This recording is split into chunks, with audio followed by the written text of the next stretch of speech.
ألف لام را تلك آيات الكتاب وقرآن مبين ربما يود الذين كفروا لو كانوا مسلمين.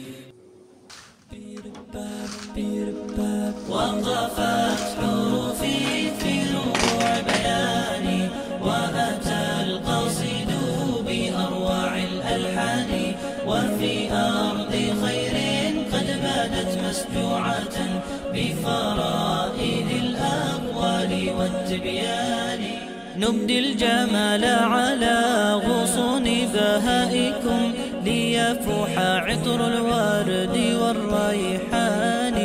أمجاد قد أبدت جمالا خافقا صنعت قلائد من جمال هاني. ومجدات بنت القصير قد سارت بالنور في الأنحاء والأركان. ولأجل أشواق الحروف تأنقت تحكي بها الفعل بالإيمان. وجدان قد أبدت حديثا شامخا قسمت وميض الخير في إمعان. أما لي أملك السماء تزينت برقت بروق الخير والإحسان. ومرام تلك حادث خير ينجلي تلك ابنة العوف ارتقاء ثاني. بدر قد توهج نوره يحيي حكايته على الأزمان. وختام قد ختمت بحسن مساكب غيث تراه بأطياب الهطلان. أما انتصار فإنها قد حلقت لتحوز أجرا في ربوع جناني.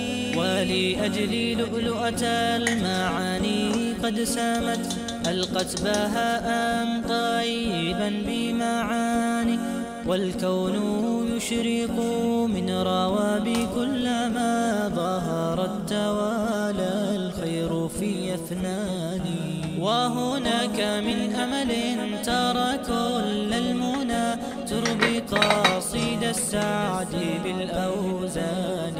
وضحى التي أضحت بخير مكانة تهب الجمال برفعة الإيمان. ومرام قد صنعت بهاء حاضرا بنت النحيت ونورها نوران. وكذاك عائشة احتوت كل الهنا جعلت منابعها إلى الظمآن. أما لفاتنا فالقلوب توجهت في السير للرحمن.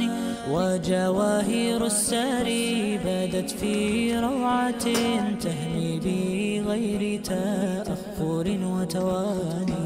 ولنوف مرتفع علت بفعالها فوق السحاب بدون ما نقصان.